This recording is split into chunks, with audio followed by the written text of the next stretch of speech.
Hi, anyone and everyone. Welcome to Have You Heard About This Case? My name is Sam. And my name is Kelly. And today we're going to be talking about a case that is maybe a bit more well-known than a couple of the others that we've covered, but it's still a pretty crazy mystery. But before we really get into the case, let's dive into this week's question. And for those of you who may not have listened to our other couple of episodes, Kelly and I like to ask each other a question at the beginning of each episode so that you have an opportunity to get to know us a little bit more. So Kelly, do you want to ask your question? I do. So, Sam, upon graduating high school, where did you go to college? I went to Ripon College. It's a very small school in Wisconsin. And I studied business management and studio art, which was a little crazy, but liberal arts, you know.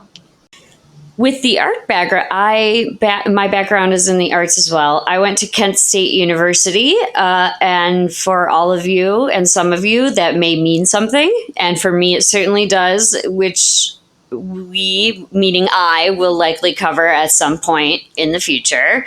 But I studied stage management there to be in the back of theaters and running the show. And my biggest advice that I gave to anybody my senior year majoring in theater was to get a minor in business. I think business is just such a beneficial major or minor to basically anyone. Mm-hmm.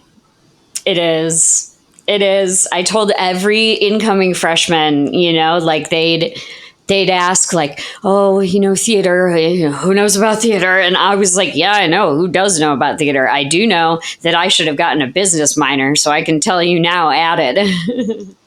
I can tell you that I use my business education every single day of my life. Right. And like I just rarely running my normal life, just how I organize everything and how I prioritize. Exactly. It comes from my business education. Yeah, and it gives you just like the proper business acumen. Like it just sets you up for good stuff, especially if you want some kind of art career.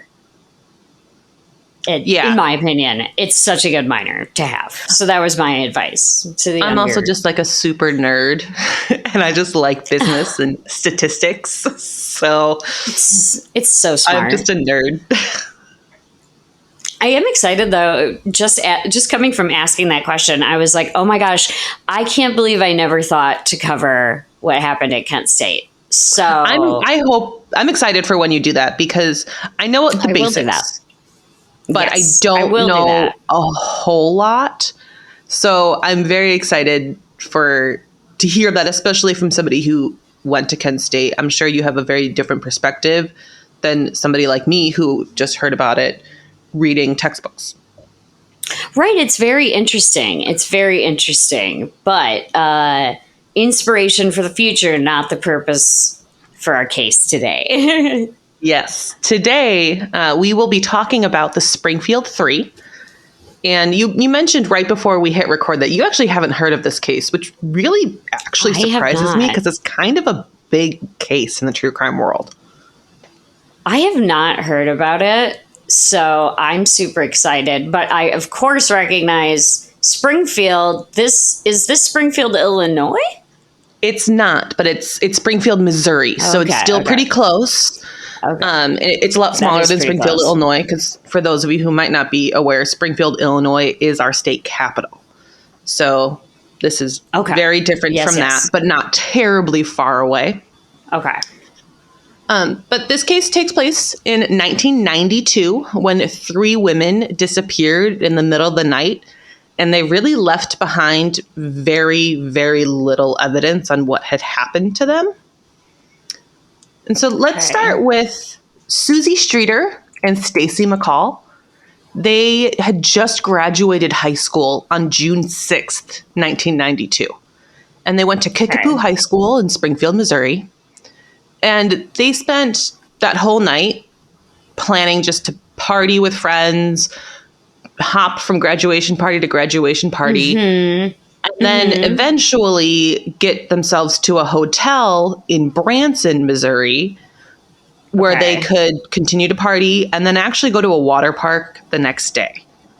Okay. And just to give you a little bit of geographical knowledge here, Branson is about 45 minutes from Springfield. So it's a pretty decent drive, but it's not like a whole day's worth of driving. Okay. But also, and I feel like this schedule of events that they have is very common for any young person graduating high school. Mm-hmm. Like, we just graduated, we're going to go party out.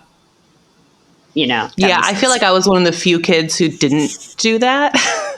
But I was never a partier, and we didn't really have graduation parties. Well, we did, but not many, because I lived in such a rural area.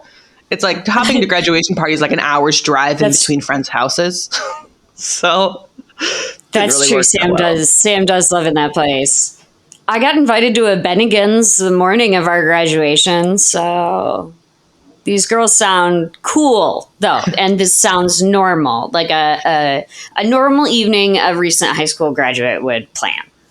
Well, Springfield, from everything that I was seeing, seemed to be kind of a suburban style town where the houses are not necessarily a grid, but potentially kind of just next to each other, where it's like you can go down the block and your friend lives there because you're in the same school district in this area. I just didn't grow up in a place like that when I graduated high school, but that seems pretty normal to me. Yeah. No, that's it. I mean, especially if they just graduated school and they were like living near the school, I feel like there's a lot of, there's always, the main drag of houses where students live, know, and where you just go in one door and it's a new group of your friends than the last house. Mm-hmm. But let's dive a little bit into who Susie and Stacy were. Susie was 19 years old when she graduated high school. I think that's just kind of how her birthday landed, where she ended up being slightly older than the other students. And she was 5'2" and just about 100 pounds. She had shoulder-length blonde hair, and she wanted to go to cosmetology school after graduating. And she was incredibly close with her mother, Cheryl Levitt, who was her hairstylist. So she actually wanted to kind of step into her mother's shoes and follow her same career path. Cool. And Cheryl was a single mother. There's not really much information about their father that I could find. It really seems like she just kind of did everything on her own. And she had a son who was older than Susie, named Bart. Two kids. Okay. Bart didn't live at home with them. And unfortunately, Bart did struggle with alcoholism. And this really divided up their family, which is so sad because they're already just a 3-person family. But Cheryl, it got to the point where Cheryl wouldn't even let Bart in her house because it wasn't uncommon when Bart would drink that he would become violent. Ooh, and Cheryl did not want to invite that into her home. Okay. And at one point, I don't know the details of this specifically, and I think the reason we don't know the details is because it really doesn't matter, but it'll come up again a little bit later, so I do want to mention it. But Susie and Cheryl got into a big fight at some point while Susie was in high school.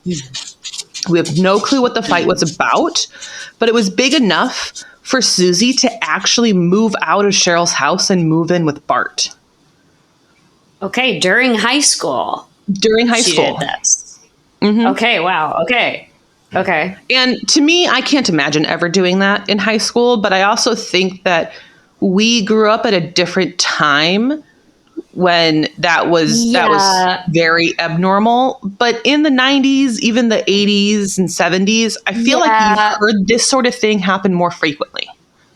I agree, because if she graduated in 92, we're talking she's in high school in the late 80s, early 90s. So I feel like it's not a weird thing.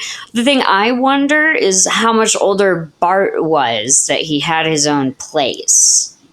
I think he was quite a few years older. I couldn't nail that down 100%. I did read a couple different places that were like 10 years, but that's not confirmed, so I could be wrong. It seems like this fight didn't necessarily last terribly long. I don't necessarily have a time frame, but Susie did end up moving back into Cheryl's house eventually. So I would assume she couldn't have been terribly young moving in with Bart. So maybe it was a year. I honestly don't know. But again, I don't think this is terribly relevant. Maybe it was even just... It could have been a month. Who knows? It could have been a semester. It'll come up again, but it's, again, not going to be a massive detail. But I just thought I'd make it aware now. But then also Susie's best friend, Stacy, who she spent the evening with party hopping. Stacy was 18. She was 5'3", just about 120 pounds. And she had really long brown hair and blue eyes. And they really seemed to be best friends. They seemed to spend all of their time together. And Stacy's mom describes her as bubbly and funny and often called her Spacey Stacy, which really seemed to be part of her humor and just kind of add to her character. Oh, I will say, like, right up top, I'm noticing that both these young women are significantly short and significantly thin. Mm-hmm. So perhaps, a little bit of danger there in a multi-party environment. I don't know. And this will come up a little further, but that's a really good observation because you also assume at this point they're party hopping. Like, yes, they're under the age of 21. I should have looked this up ahead of time, but I didn't. I know some states you could drink at 18. For example, Wisconsin, you could drink at 18. I don't know what year that changed, but I know for a fact in the 80s, you had the ability to just cross over the border from Illinois to Wisconsin and be able to drink. Yeah. So I don't know if Missouri was one of these states, but regardless, if they were legally able to drink, there's a very, very good possibility they were illegally drinking if the drinking age is 21. We don't have the full confirmation that there was alcohol involved. We are assuming that there's alcohol involved. But again, that's not necessarily relevant. Like, it could be a factor in this, but when it comes to what had actually happened to them, alcohol is not a reason things happened. Okay. But also that's a good thought for me. It brings up, like, it's not so much a factor because, they're both short and thin. So it could have been a factor, if they were intoxicated, they may have been more intoxicated, but also, like if it's irrelevant. Yeah, we'll talk about it again a little bit, but because we have no confirmation that they were actually drinking, I don't want to rely on that as a fact. Yeah. So after graduation on June 6th, Susie and Stacy are making the rounds at all these different friends' graduation parties. And as I was kind of saying earlier, this is something that I didn't really do in high school. And so I don't have much of a comparison with personal experiences for something like this. But with their plans, and this kind of goes along with the drinking conversation, they wanted to go to Branson, Missouri that night to get a hotel room so they can continue to party and then go to this water park in the morning. Mm-hmm. But their plans ended up changing because a lot of the speculation around why their plans changed is because of alcohol. They didn't want to drive 45 miles if they were drinking. Right. And that's not guaranteed, but that's just a lot of speculation.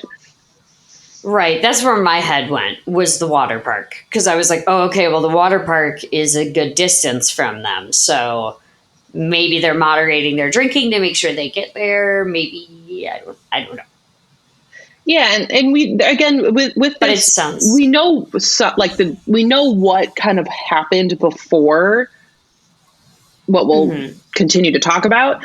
But the timeline is a little bit fuzzy which again makes me assume there's alcohol involved. But again, it's not 100% said, yes, they were drinking or yes, they were drunk. Yes. And it could have been other people who are like, I don't want to drive that far because I've been drinking and the girls weren't. Like, there's so many different factors in this. Maybe they weren't the drivers. Yeah. Like maybe somebody else was supposed to drive and they couldn't for whatever reason. But, okay. Sorry, I'll let you go on. No, absolutely. So their plans changed. And what they ended up deciding to do was staying at another friend's house. And this friend is named Janelle. And they basically get to Janelle's house in the middle of the night. And Janelle's mom actually says, no, you guys can't stay here. And the reason why she said that is because they had a ton of relatives coming in for the graduation. And there just physically was no room for them to stay at the house. Right. So it wasn't like Janelle's mom was like, no, I'm just pushing you to the curb. It's like, no, I don't have the space for you because I have extended family here. Right. Because they're all there to see their, niece, nephew, grandchild get graduated. Exactly. So around 2 a.m., now on June 7th, Susie and Stacy actually drive their own separate cars back to Stacy's house. And this is, again, why I'm not entirely sure about the whole alcohol component, because that's one fact we do know. They both drove their cars to Stacy's house. To Susie and Cheryl's house. Okay. So they could have gotten behind the wheel drunk. It could have been a very short distance. I really don't know those details, but there is evidence that their cars are in their driveway. Okay. And parked like normal, like nothing seems out of. Okay, so they made it. Like nobody parked on the porch. So it sounds like they were moderating. It sounds like they were moderating themselves well, and were at least, cogent enough to get home at around 2 a.m., And I feel like if these were two girls who had been drinking all night long at around 2 a.m., you might end up parking your car on the porch, So I feel like with the cars being back at the house and parked normally and everything like that, that gives more credence to the idea that they probably weren't drinking that much, if they were. Exactly. I'm thinking the same thing. Oh, I actually realized I need to switch my mic. My mic switched on me to my headphones. Hopefully it sounds fine. All right. So while they're at their parties at Susie's house, her mom, what's her name? Cheryl. So while Cheryl was at home, and she actually just sounds like she kind of had a fairly relaxing evening. And she was actually on the phone with a friend of hers at 11 p.m., which to me seems incredibly late because I am a morning person. And I'm usually not on the phone after 9 p.m.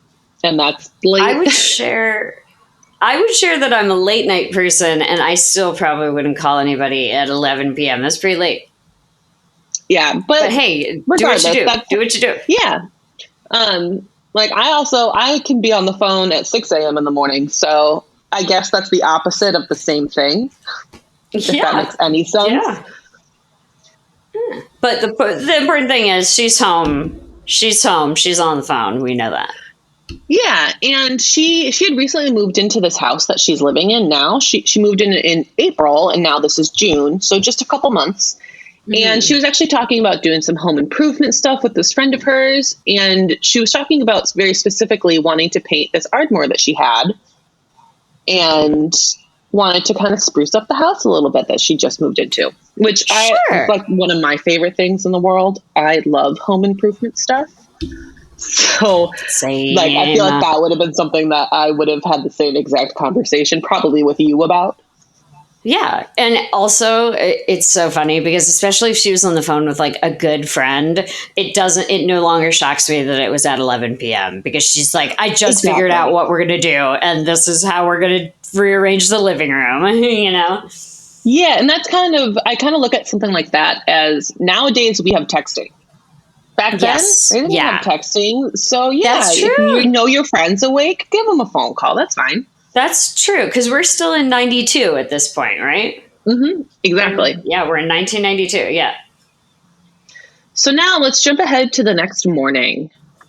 And Susie and Stacy had planned on leaving for Branson at 8 a.m. After their plans changed, they were going to meet Janelle and her boyfriend, Mike, so that they can hop in the car and get to this water park. Mm-hmm. And Janelle tries calling Susie's house. And the phone just kept ringing. Eventually, the answering machine picked up.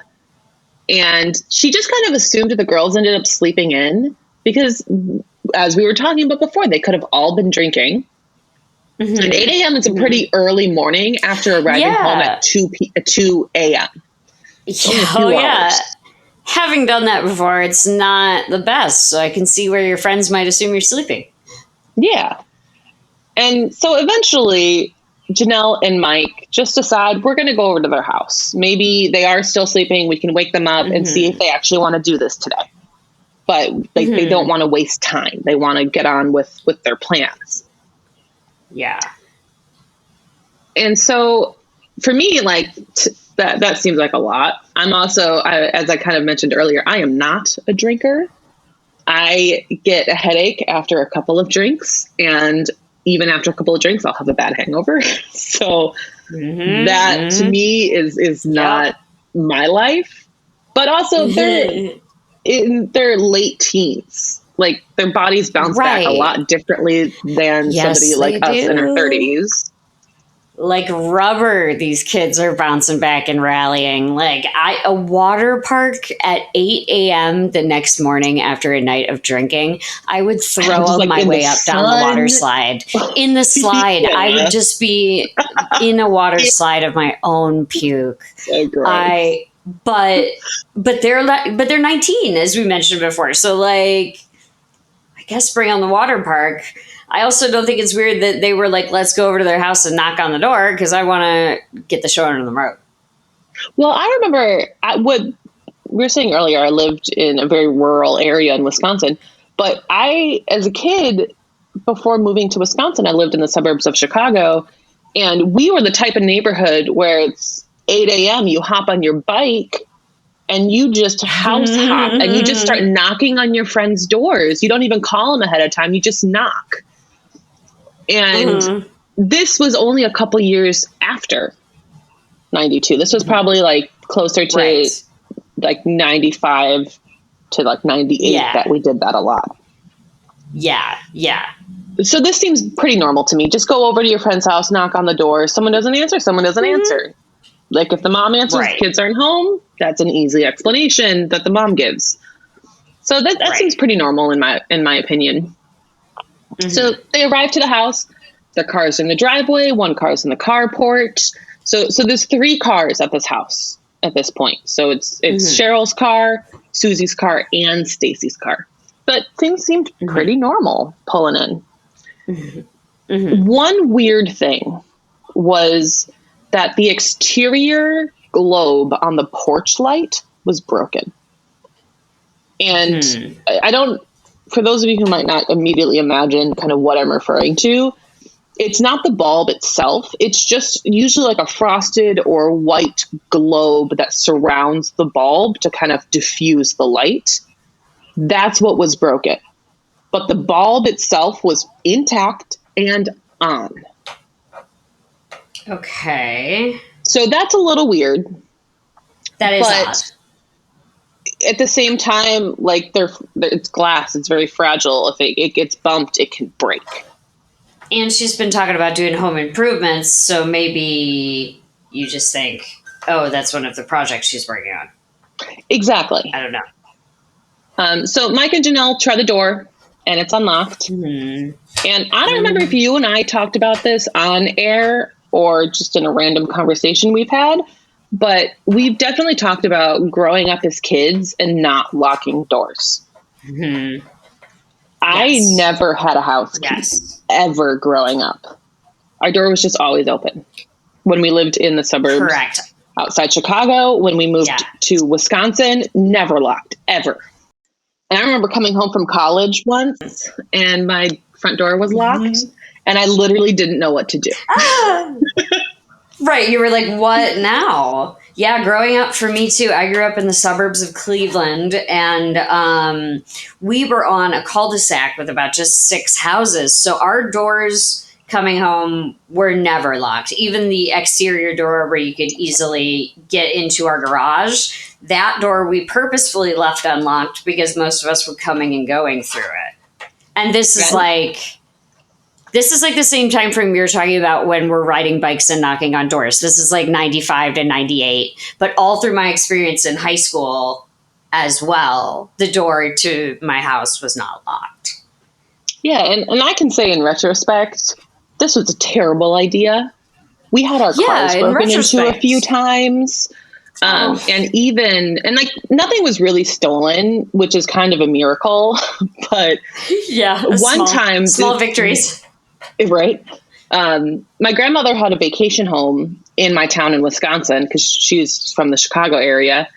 And it was empty at the time. But some teenagers from the high school broke into it because there was a door that had a broken handle. And they didn't find any alcohol or money because it was an empty vacation home. And they actually burnt it down. Right. And this was in 2001. God. So in retrospect, we should have locked our doors, but we still didn't. Yeah, but and that just remains a fact of the times that. But PSA, everyone, not many of us doors. did. Yes, please, like now, lock them. Back then, it's a bygone era. Please lock your doors. Yeah, just in this letting case, everyone though, know it's not where the door wasn't locked. Yeah. So they walked in. 3 women aren't in the house. But everything really seemed pretty normal at first glance. There are a couple odd things, but nothing that like immediately raised any red flags. Mm-hmm. The couple odd things they did initially notice was that all of their belongings still seemed to be in the house. Their purses, their cigarettes, and their medications were specifically named in this. Okay, and well, yeah, that's all the... It's stuff that you typically always have with you. That's all the big stuff. Yeah, that's all the big stuff. Purses, cigarettes, and medication. Anytime I hear medications were left behind, I'm like, oh, dear. And we'll get into that a little bit more in just a short bit because I feel like I have a little bit of insight into these medications that I can talk about. Okay. But very specifically, what Janelle mentioned was the cigarettes, because both Susie and Cheryl were very heavy smokers. And they were the type of people they're described as not walking into another room without their cigarettes in their hand. I didn't want to jump right ahead and say it, but I probably wouldn't leave my house without cigarettes. Well, and like, especially in the 90s. In the 90s, you can smoke them anywhere you want. Like, they're smoking common. In their house, and right, they don't go out to their porch or go into their backyard or anything. It's just you go from the living room to the bedroom. You bring your cigarettes with you because you'll end up smoking a cigarette in your bedroom. Right, because it's still again, we're in 92. This is normal. Mm-hmm. And another odd thing was that the TV was on, and what is even more odd is that it was on a snowy channel. And for those of you who might not remember this, it's like in Poltergeist. It is black and white, fuzzy, moving nothingness. And it makes a very terrible noise that's as if you're listening to the radio on a station that isn't broadcasting anything. It's awful. Yes. Yeah, it's not great. And typically what stations would do is after like 11 or midnight, they would switch to snow or like a color blocking pattern because they weren't broadcasting anything. Most people weren't watching Right. TV in the middle of the night, so they weren't going to waste their money broadcasting stuff until there was a higher volume of people watching it, which would typically start at like 6 a.m. with the morning news or something like that. Mm-hmm. But what I find really weird about this... So if it's... I'm sorry. No, go ahead. They arrive at the house... You're right. They usually switch to like broadcasting or anything like that with like the 6 a.m. news. And if we're already at 8 a.m. Exactly. and it's a fuzzy channel, that is weird. I brought this up to Ash, my sister, and she brought up a very good point that I didn't think of. But the moment she said it, it's like, oh, yeah, that makes so much sense. Is it could have been the channel set for the VCR. Because if you remember, back in the day, you had to be on like channel 1 or 2 or something. Yes. And you turn the VCR on, the snow turns off, the VCR starts to work. Right. Young children gather round to watch the movie. You once had to be on a specific channel, and once you pulled the tape out afterwards. And once you pull that tape out, this happens. This whole snowy situation. So that doesn't seem terribly odd to me that it could have been on snow, but it is just a weird thing. Mm-hmm. The TV's on, nobody's in the house. Right. That's weird. Right. That's weird. Yeah. And there are no pets. And also, Cheryl and Susie had a Yorkie named Cinnamon. Oh, and there is a pet. Cinnamon was still in the house. But Cinnamon seemed very anxious and nervous once Mike and Janelle entered. Which is kind of weird. They're good friends. They've been to the house many times, and Cinnamon wouldn't typically act that way around them. So that's weird. Okay, so they know this dog, yeah. Right. And then while they were in the house, the phone rang. And this is before caller ID. A lot of people didn't even have voicemails at this time. But luckily, in this house... but Janelle decided just to pick up the phone because what if it was one of the girls calling, just saying, hey, we went to the store, we'll be back, or whatever it may be. Janelle just answered the phone. Right. And the person on the other end started making lewd noises. Oh. And it's not entirely like exactly what the noises were. They've just really been described as lewd.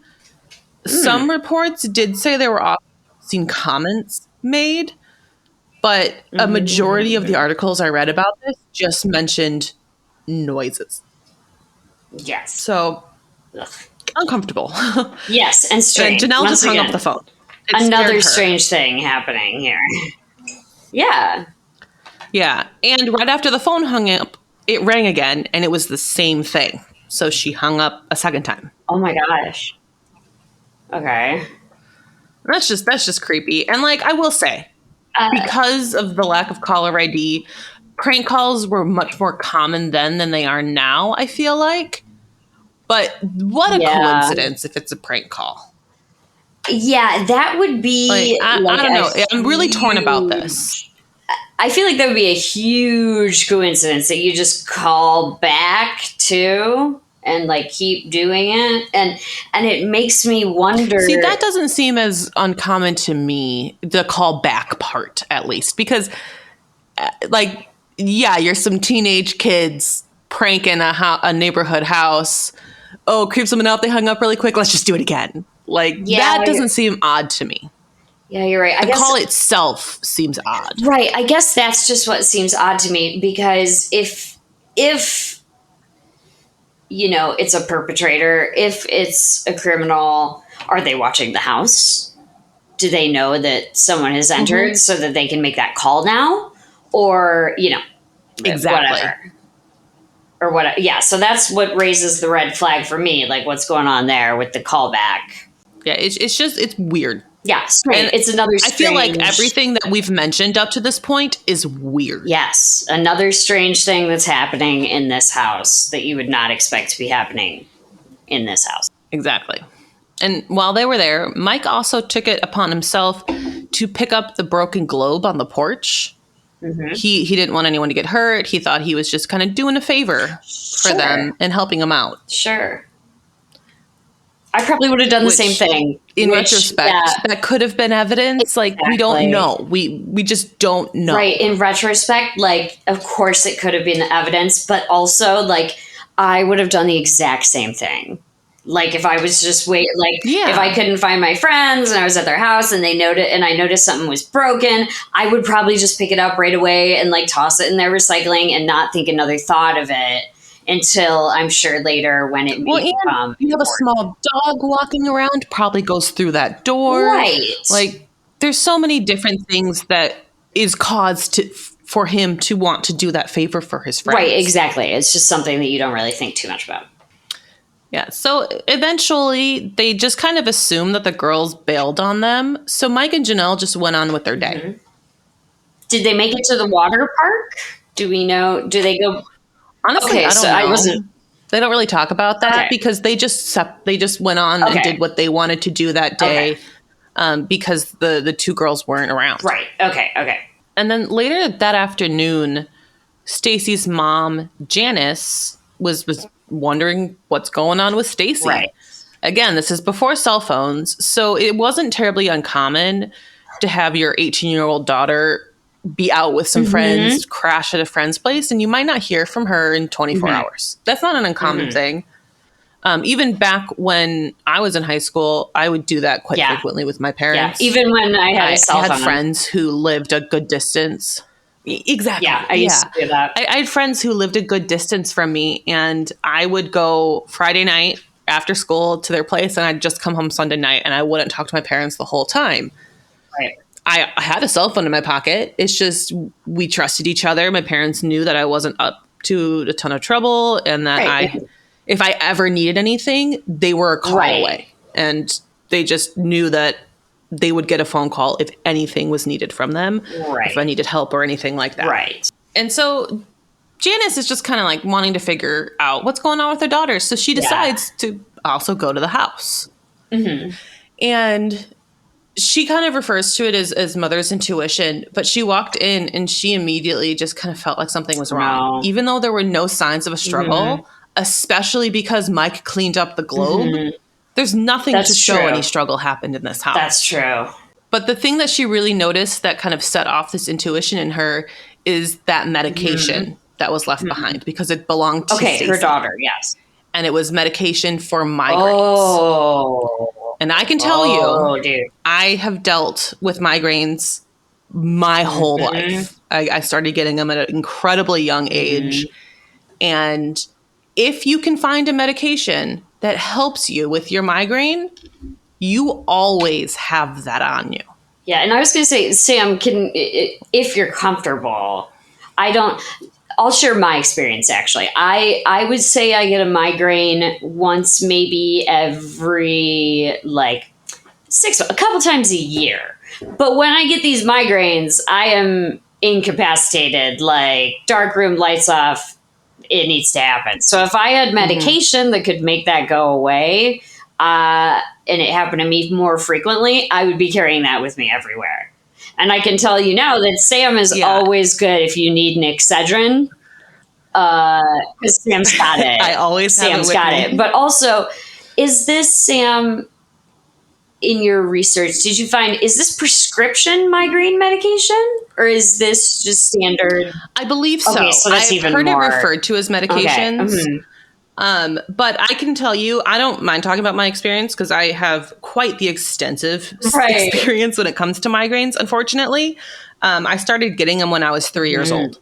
Yeah. And they didn't know what was wrong with me and causing my migraines until I was about 11 or 12. You poor thing. So I spent a lot of my childhood with a migraine, and a lot of medications didn't work because of what the actual root of the issue was. It wasn't something medications could fix.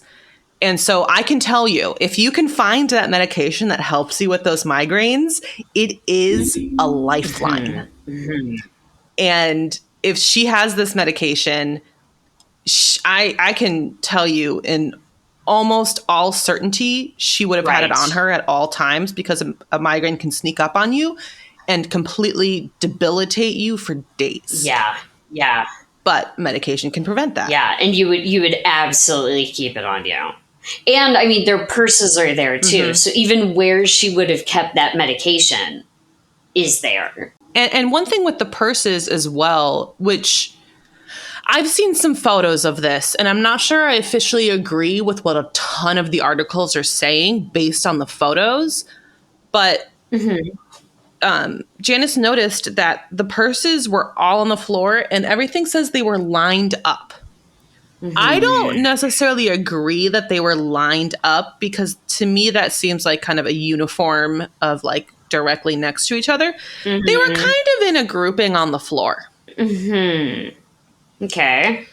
And so I can understand that being, oh, everyone came home. You just kind of put your purse in the same spot. Yeah, I'm from the Midwest. When I think lined up, it's like, it almost seems like they've been looked through. Like, it kind of seemed like they were all just kind of placed in the same area. Yeah, I was going to say, I grew up in the Midwest. We have the dumping bench or the dumping chair, and you just walk in, and that's where you dump your purse, you know? Exactly. So maybe it could have been that. Maybe, I would expect if they had been like rifled through and like looked at, that they wouldn't be on the ground. So it sounds more like everybody walked in. And this is another reason why I don't think they were necessarily rifled through. Was Cheryl had recently been paid, and she actually had $900 worth of cash in her purse, which was still there. Okay. So to me, that's a clear sign that they were not looked through, because it was also cash. Yeah, and you don't miss that. You wouldn't miss that. Exactly.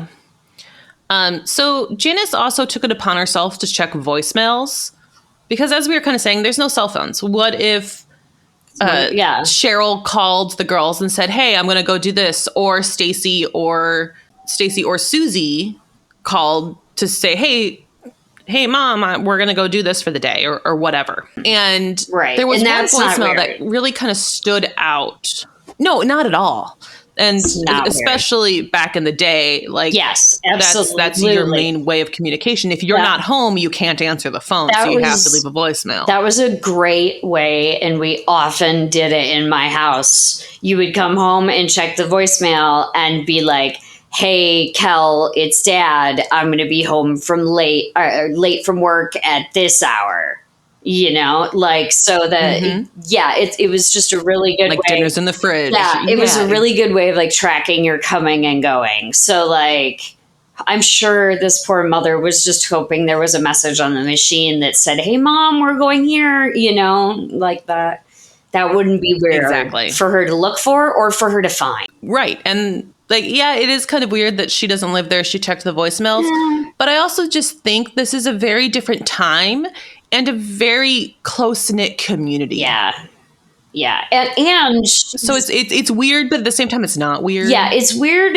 It's weird for me, but only from a privacy standpoint. And I think I have a privacy standpoint like that because I've had a cell phone now for so long, and it's so strange. But like this is not that. You know, like exactly. I don't think it would be weird for her to check the voicemail, because maybe there would have been one from the other mother that said, hey, I drove them to the water park, or, you know, whatever. I just don't find it that odd that she would check the voicemail. One odd thing that was in the voicemails, though, was this one specific voicemail. Janice describes it as very strange, and it was a man's voice. Okay. But unfortunately, she accidentally deleted it, and she was the only person to have ever heard it. And like, this seems purely accidental. I know when I was a kid, we had a machine at one point where it auto-deleted after you listened to it unless you hit the save button. Like, this could have been something like that. All the machines were so different from each other. Some had tapes that you had to rewind so you could re-record over it once it ran out. Like, the technology was very inconsistent with what it is today. So super inconsistent. Yeah, and super inconsistent even and she did her best to recall it to police. Other. Yeah, even voicemail exactly. boxes were super different from each other. Like you would have one friend who had a tape they had to rewind, and one friend who could only hold like 8 voicemails, and one friend who could hold 16 but would never delete them. I had this one friend who I thought it was so cool because they had an answering machine that had like different categories to it, I guess is a good way to put it. So like each member of the family had their own voicemail box. Oh. Well, that would be. And so like they had this like whole recording, like if you want to if you want to reach the mom, press 1. If you want to reach dad, press 2. If you want to Wow, if you want to leave a voicemail for family member number 1. Yeah. Exactly. And I remember thinking like she was so cool and her family had the coolest technology. Right. And this had to have been like 95, 96. And just thinking like so mind gather around blown in that moment. Yeah. Once again, gather around, children. You used to have to pick up the phone and talk to your friends' parents before you could talk to them. And you used to have to memorize the phone numbers. Yeah, this is marvelous that your friend would have their own voicemail box, so you wouldn't have to talk to their parents. Right? But she did everything she could to recall this voicemail to the police. But also think about it. She's in this position. She feels like something is weird, but there's nothing incredibly evident to her. No, there's nothing to prove it. Something is actually wrong. Yeah. So she listened to this voicemail, but she's startled by it. And it can be very difficult to recall the details in those situations. Absolutely. But later that night, she ended up going home. She still felt like it was weird that she hadn't heard from Stacy, even though she's out partying, she's having fun with friends. But there's much more limited communication. But it was off to her. But at this point, her mom thinks she's at the water park, correct? Mm-hmm. Okay, so she thinks her daughter. I'm assuming she thinks her daughter has already made it through a night of partying and is at this water park. We're assuming. Which is 45 miles away. Right. It's not like she's in her hometown at this point. Yeah, so she can't just go to the water park and check and find her child. Exactly. So she decides that night that she just needs to go to the police. Just for her own comfort, she has to go to the police. And the police did kind of their typical thing of, if you don't hear from her in the morning, come in. And there's a couple reasons for that they did this. I don't want to completely like rag on the police here because she called pretty late in the evening, and this was the type of community where there weren't a ton of police at the police station overnight. They didn't have like an office person there all night like we do here in Chicago. Right. And so they're like, somebody in the morning will be here to take your statement if she doesn't come home. Did they tell me she didn't? It might be coming up, but we might still be in this era. Are they going to try and tell the mom that she's a runaway? Not at all. Oh, wow. And that's a big reason I don't want to rag on them. That is awesome, because usually I feel like mothers and victims' parents are so often written off when the missing person is this young for the police to say, well, they probably ran away. So that's awesome. I think part of it has to do with the fact that there's clearly 2 other people missing, one of which is an adult. Yes. Like the mother. Yes. But at the same time, they basically told her, like, if she's not back in the morning, yes, come in and file a report. Right. So I give them credit for that. I wish the report could have been done earlier, but right. I get it. Has it been 48 hours at this point since she's heard from her? Probably. Technically, no, because she would have heard from her the evening, maybe afternoon after graduation. This was just the day before. Yeah. So she initially called the police on the evening of June 7th. Okay, so that could be another reason. Graduation was June 6th. Yeah, that could be another reason that they were just like, it hasn't been long enough yet. Like, tomorrow morning is the time when you should come and let us know. Well, and it's graduation weekend. Right. Like, they expect kids to be out partying with their friends because this is kind of their last hoorah before going to college. This is the last couple of months that they have. Yes. And so as the police start to investigate, this is now starting on June 8th, in the morning of June 8th, they realize that on June 7th, there were a lot of people who visited that house. Which house? And the Cheryl and Stacy. Cheryl and Susie's house. Susie, Excuse me. There's 3 S names. I'm sorry, and I yes. keep interchanging yes, them. Y'all. But Cheryl and Susie's house. And they actually were able to do a count of 18 people visited the house that day. June 7th, 18 people? 18 people. That blows my mind. How did 18 people. How did they know this? Did they have like I think through questioning. Just through questioning. Okay, yeah. People said I was there. So people admitting, yes. That is... That's a lot of people. That's a lot of people. That's a lot of people. That's like someone knocking on your door every well, that sounds like hour, half hour. That sounds like you were personally throwing a graduation party for one of these children, and there was actually, attendees coming. 18 people. That just seems, it's a lot. Yeah, and I'm assuming those people, like a lot of them just knocked on the door and left. I'm assuming they didn't walk in like Janelle and Mike and Janice did. Yeah. But still, that's on the property. It's a very small property. There's not a huge front yard. There's just it's a pretty small house, and there's a little carport attached to it, and then like a circle driveway in the front. Right. That's about all. This is probably like maybe a quarter of an acre property. Okay.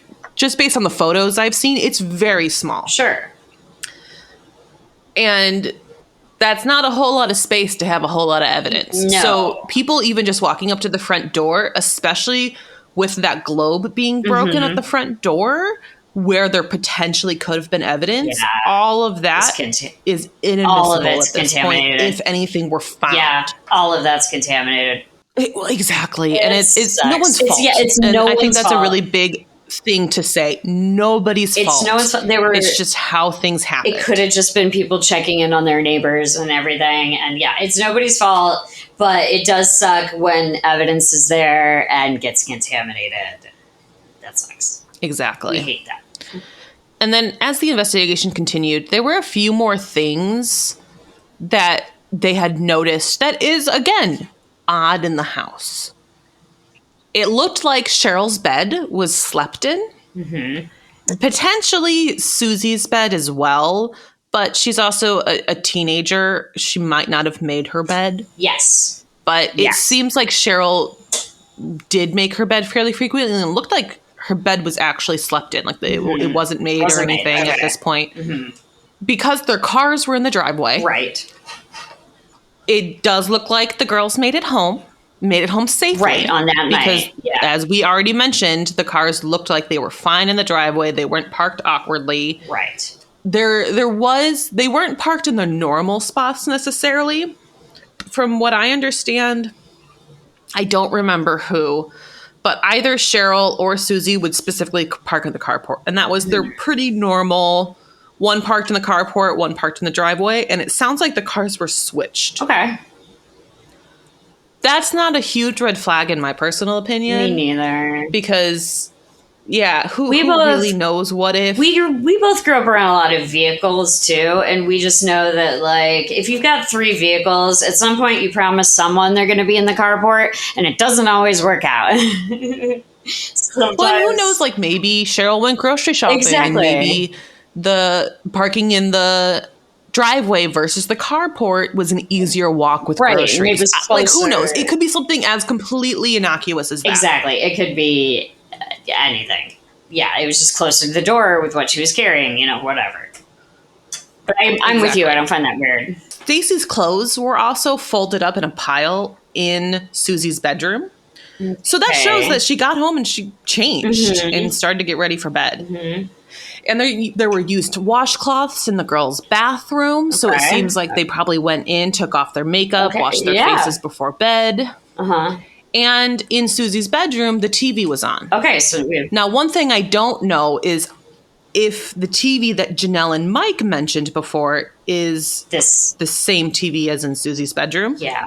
I don't know. Yeah. There could have been 2 on. There could have been 1 on. Yeah. I think that's not clear to me. If I had to make a judgment call, I would say the TV the friends probably saw that was snowy may have been like their downstairs living room.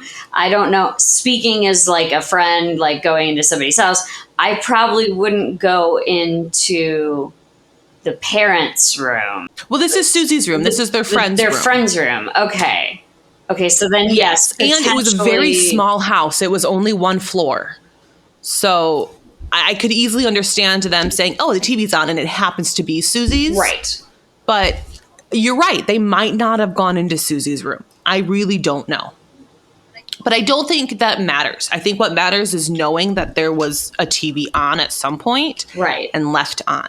Right. It could have been 2. I think that has the same outcome. Yeah.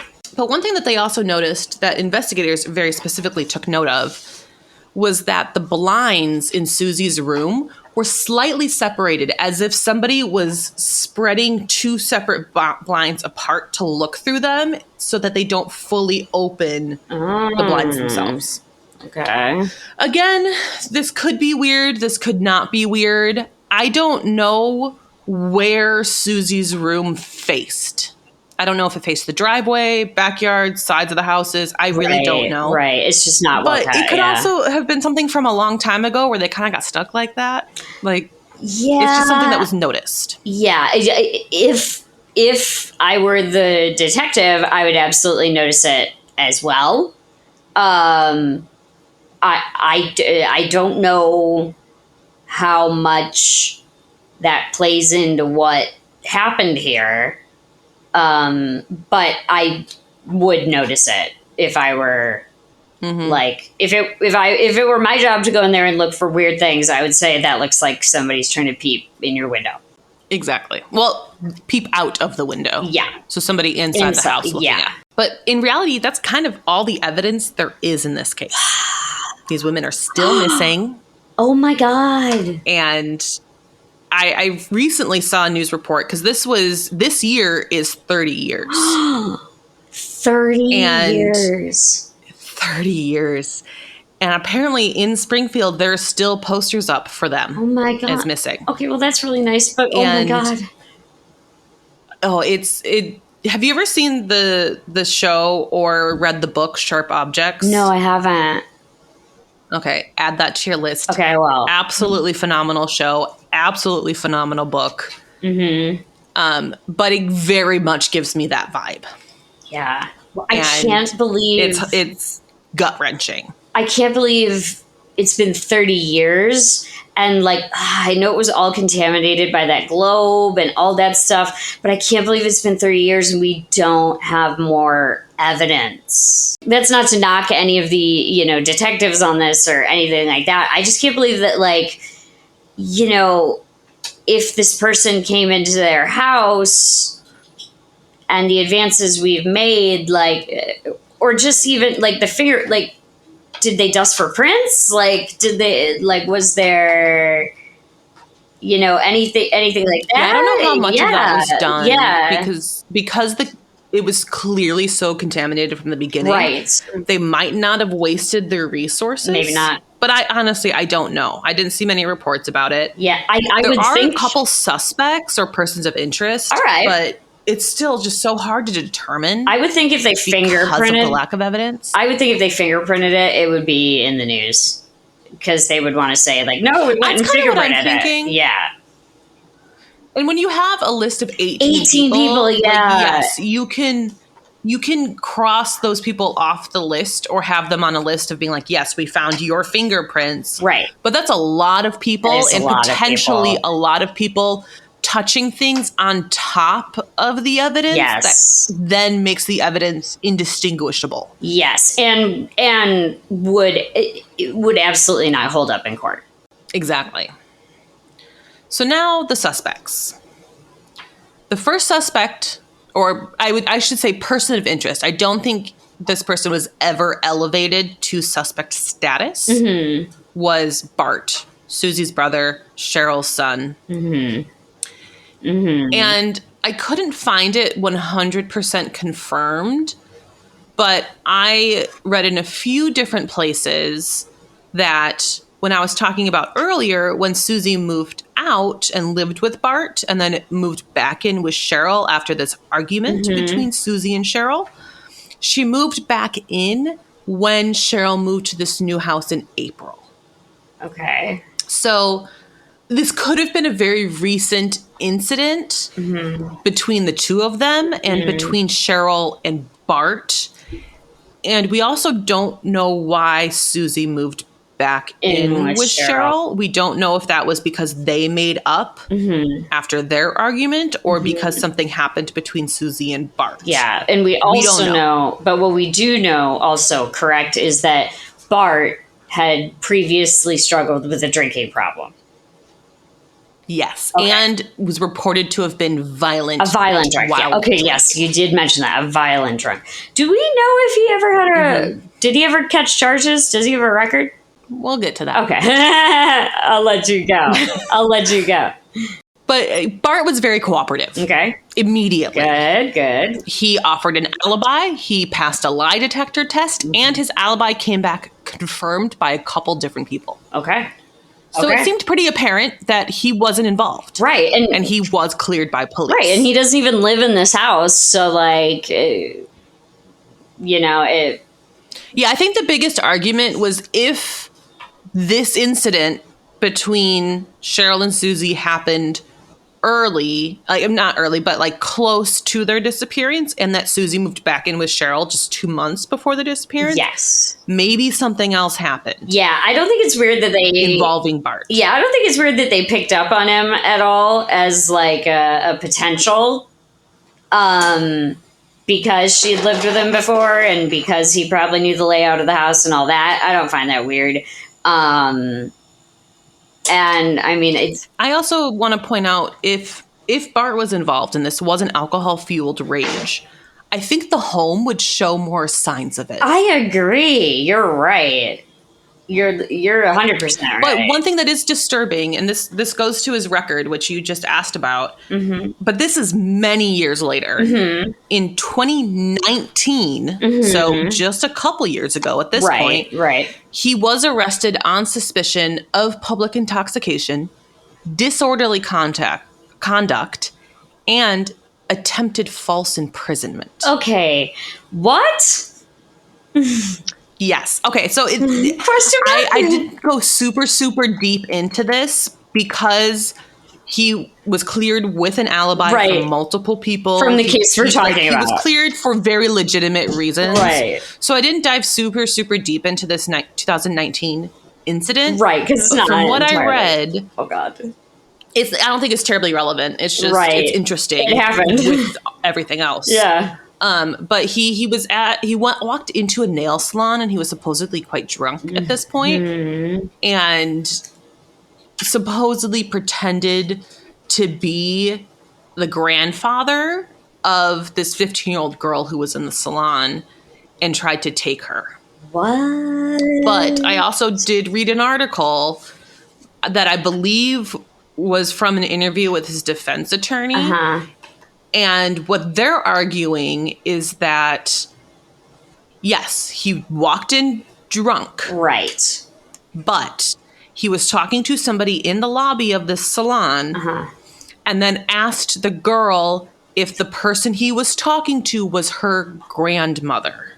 Oh, okay. So apparently there was no physical contact of him actually trying to remove somebody and falsely imprison them. Right. And he didn't. And supposedly this is backed up with security cameras. Okay, but it's just a weird situation. And there were no witnesses to report, like, no, he told me he was her grandfather, and he tried to snatch her. Like, so there might have been. I honestly didn't read that far into it because I don't think it's relevant. I agree. I don't know that it's terribly relevant because his alibi. The important thing is for this case, his alibi checks out. He's cleared. Exactly.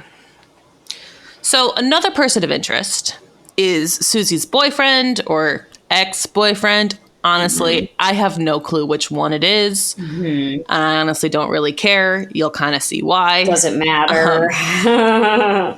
Yeah, he There wasn't a ton of articles about him because, again, he wasn't 100% cleared, but it's highly unlikely that he was involved because he's not smart. You just don't think he has. Long before. Hey, I don't think he has the brains. We calls him like we sees him, and we calls him like we listens to him, and we listen to a lot of true crime podcasts. And if we think that this guy ain't got the cojones, then I agree with you because. Well, you tell me your thoughts. Okay. Because not long before the disappearances, he and one of his friends, or maybe potentially a couple of his friends, broke into a cemetery. Okay, as you do. And a mausoleum. Oh, okay. And stole gold fillings and teeth, and then tried to pawn them. Oh, that makes him sound like a crack addict, frankly. Like, imagine having a filling, something that is just this oddly shaped hunk of tiny gold. Why would you? And walking in being like, give me cash for this. Right. And so, okay, like the breaking into the cemetery part, I was a little giggly back then because that's like something my friends and I would have done in high school. We would have broken into a cemetery. We would have been in after hours, but we wouldn't have broken into the mausoleum.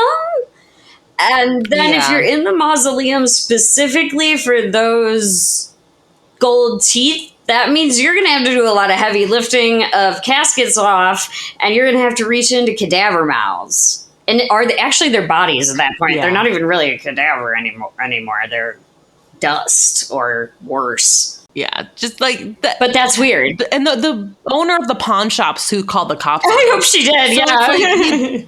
So yeah, she was like, and that's why I don't think they're terribly smart. No, adopt 3 people. Why would you with no evidence? Yeah, and yet, I don't think they're terribly smart because they're like, let's just take these to the pawn shop, man. Like, and the pawn shop person is like, no, I know a dead person's filling when I see one. I run a pawn shop. You can't sell those. I'm calling the police. Yeah.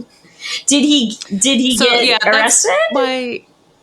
He did, and actually Susie was supposed to testify at his upcoming trial before she disappeared. Oh. Which is another reason he was considered a suspect. Right. But I will say, I don't know what she was supposed to be testifying. I don't know if she was a character witness. Right, what was she testifying to? I don't know if she was, yes, I was dating him when he did this. He told me he did it. Right, yeah. I don't know how this worked into it. Mm-hmm. So it could have been, I don't think he did this. He's such a great person. Right, you're right. Like, she could have been the alibi. Yes, you're right. I don't know. So you're right. I I don't think he did it because I think that was such like a dumb thing to do that this would and again, we don't know there was an actual crime here. I think that's something that's important to point out because of the lack of evidence. We are not confident that these women were kidnapped. I think it's incredibly likely. Yeah. But we can't say 100%. Right. Yes. Right. A crime happened here. Exactly. Although I think it did. In my personal opinion, I think a crime happened here. And I understand like the point they're at, which is like, look, we're at the place where we know a crime took place, but we don't have the evidence to place it here.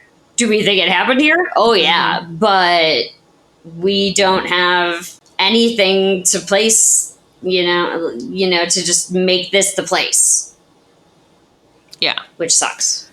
So now the third suspect, who seems to be the most likely suspect out of these 3, is Robert Craig Cox. Okay.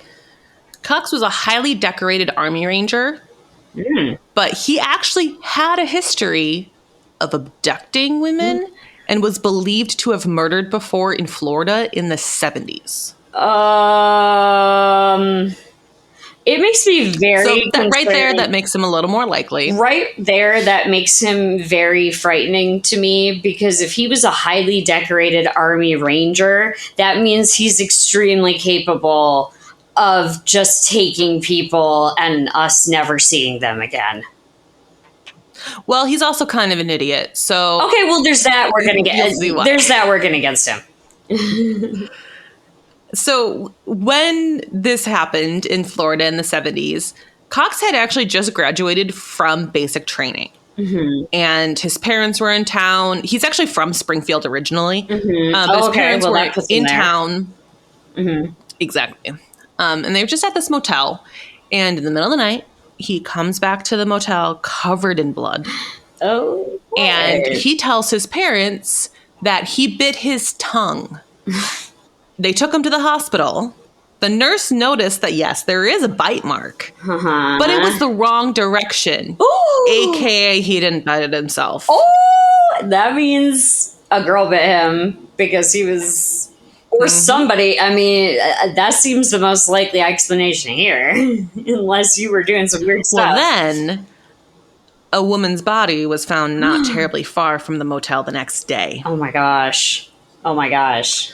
Wait, so this is he actually was a second one that he is near. A second body, or this is the first one in 1970. Okay, this is the first one in the 70s. So this is his first one. Okay.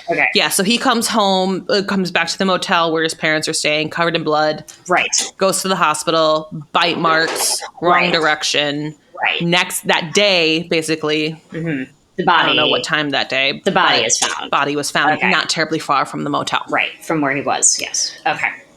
Sorry about that. He was actually tried for this murder. Okay. And he was given the death penalty. Woo! Girl. That was is before it got overturned due to lack of substantial evidence. I knew you were gonna. I was excited for a hot minute, but I was like, "This is 1990s. There's no way that thing is going to be overturned or upheld, rather." Yeah, it got overturned because their DNA wasn't a thing back then. Right, because there's no DNA. And yeah, without the substantial evidence, it got overturned. right, because they're in.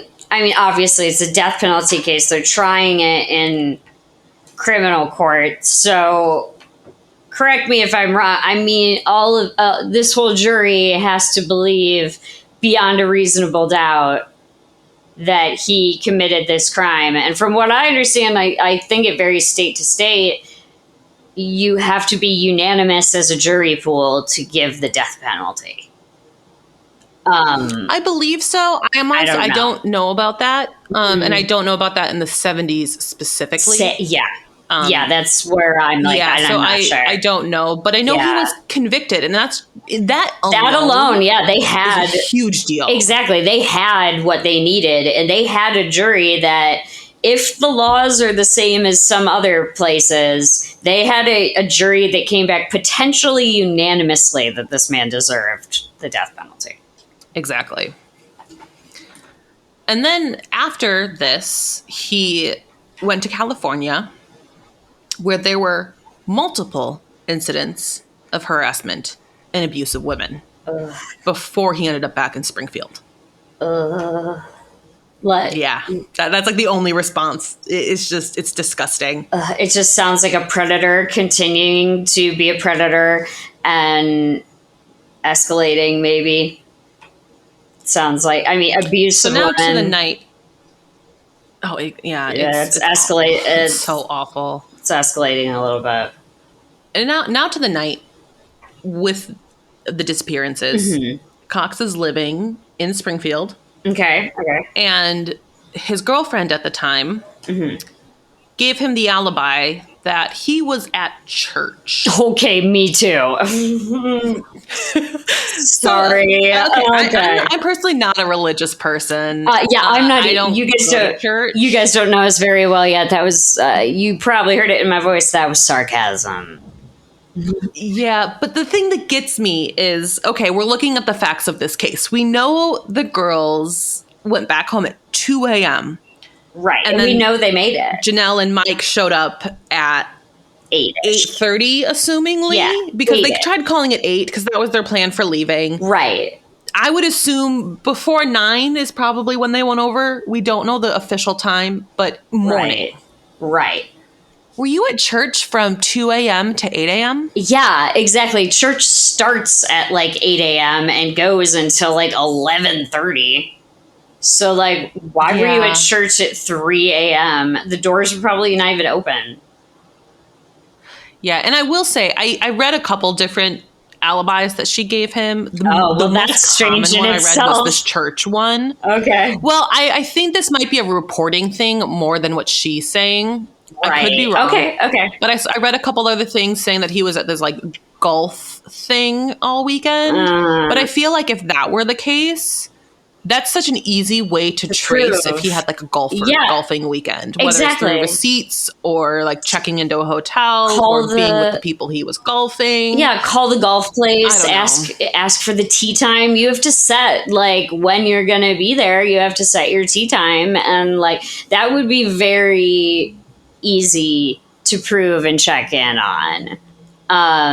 Yeah, I will say the church excuse a whole lot more than the golf one. Yeah. So that's why I kind of led with that. I will say that my parents tell people that they met in church because the bar that they met in. My parents met in a bar in East Cleveland, and the bar was bulldozed, and they built a church on the spot, and so they tell everyone they met in church.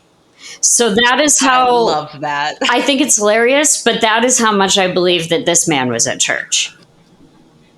Yeah. That's how much I believe he was at church. A few years later, Cox is down in Texas. I'm not sure if he's still with this girlfriend. I think he is.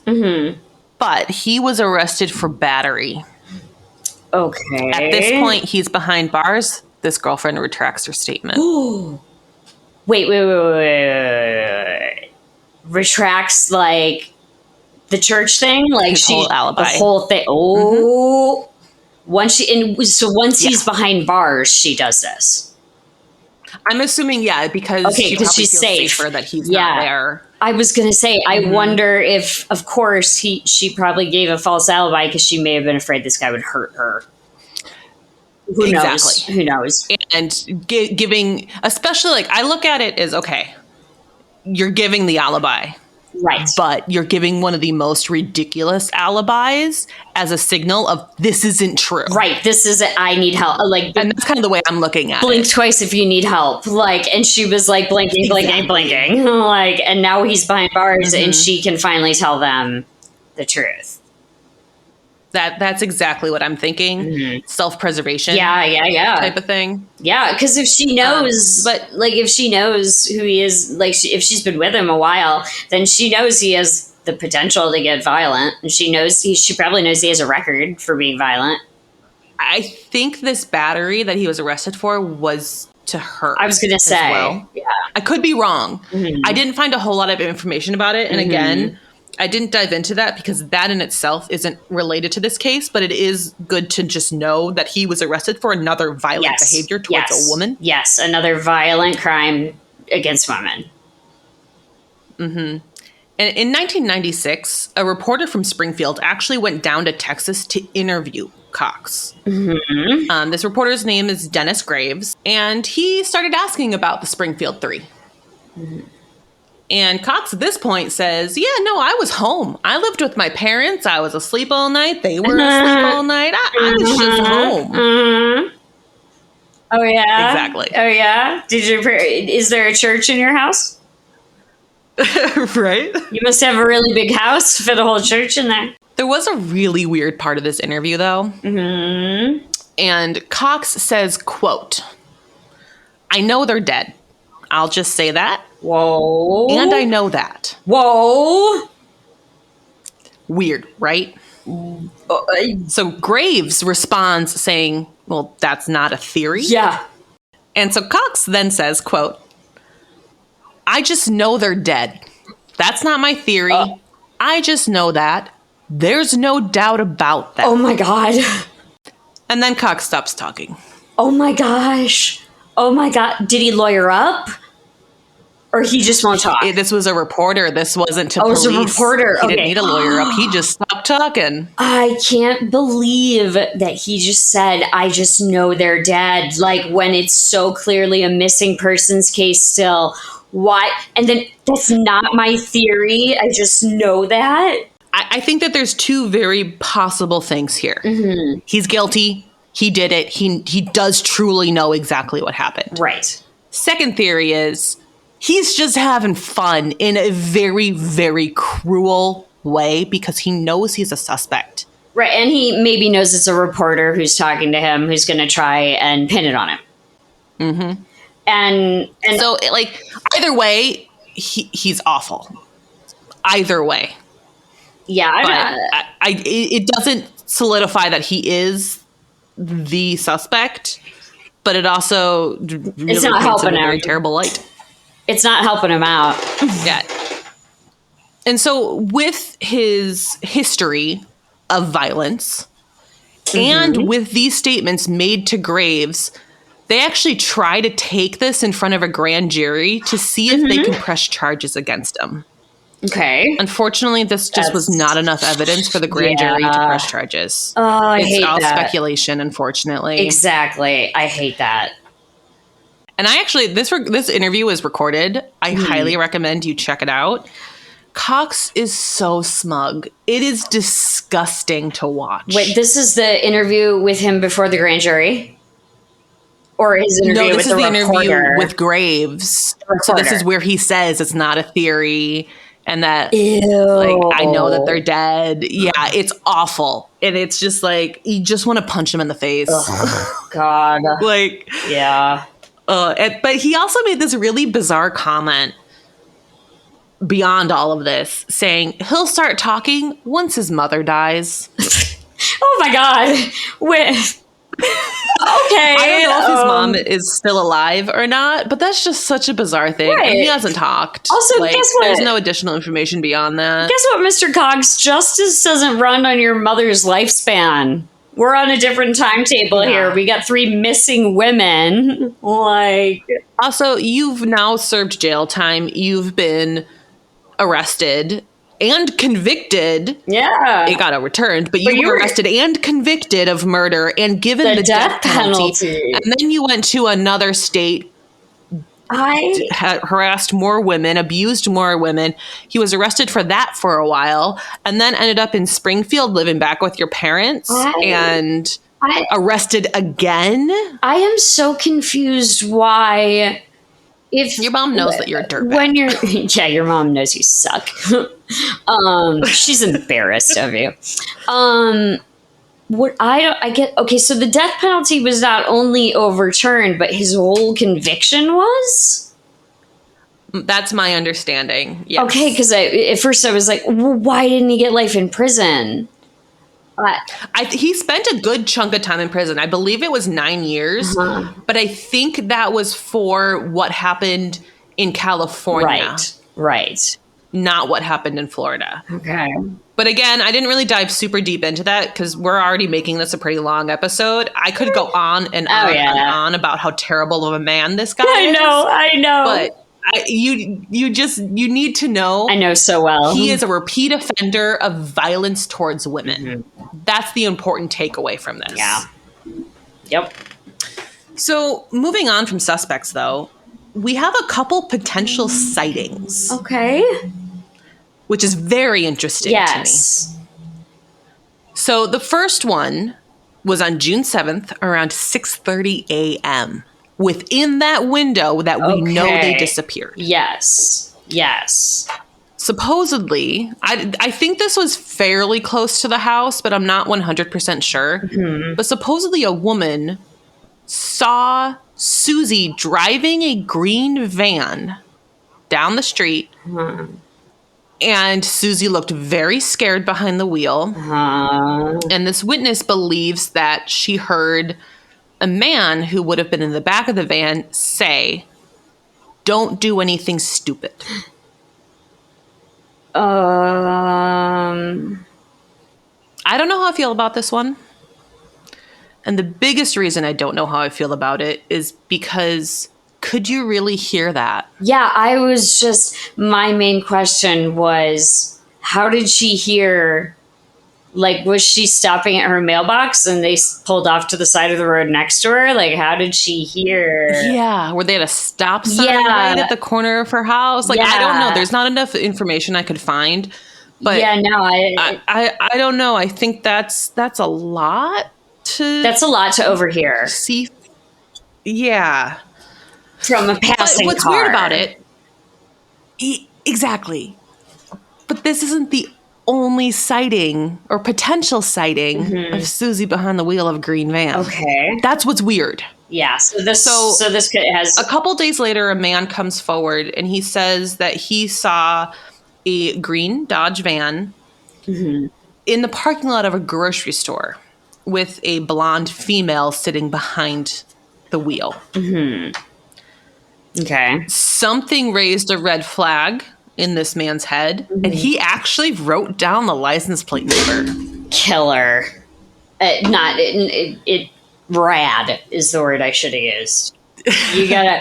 I can't recommend highly enough carrying a little notebook with you everywhere you go, and I do it mostly because I love to take notes on everything, but also because of stuff like this. Because if you're like, that car don't look right, I'm writing that down right now. Well, part of the issue is he wrote it on a newspaper that was in his car, and it seems like he accidentally threw out the newspaper. Once again, little notebook, guys. Yeah. The newspaper's easy to throw away. He didn't have it anymore. And he went to police. Rats. He went to police and brought it forward and really tried to do everything he could to get them this information. Oh, man. He even went as far to be hypnotized to try to remember what the license plate was. So he got 3 digits, but it wasn't enough. This dude probably feels terrible. Oh, God. Well, what I find really weird about this, how ballsy do you have to be to kidnap 3 women and then drive around with one of them in this town for a couple days? It's insane. It reminds me, like, the level of comfort here with the victims reminds me of a case that I am going to, this episode just keeps giving me ideas of cases I'm going to cover. The idea of the comfort of the victims with their captor is similar to me. It has Ariel Castro energy. Like that whoever it was, you were not wrong. That whoever it was has so much power and fear held over them that he could publicly take them around places. Or he thinks this, rather. I mean, and I'll definitely, because I'm a Cleveland native, so I'll probably at some point cover Ariel Castro because that's a lot to talk about there. But yes, that's going to be a case that's going to fire both of us up. Oh yeah, I know that case fairly well, and it's God. But what's strange to me, is that like he's driving around town, their town, like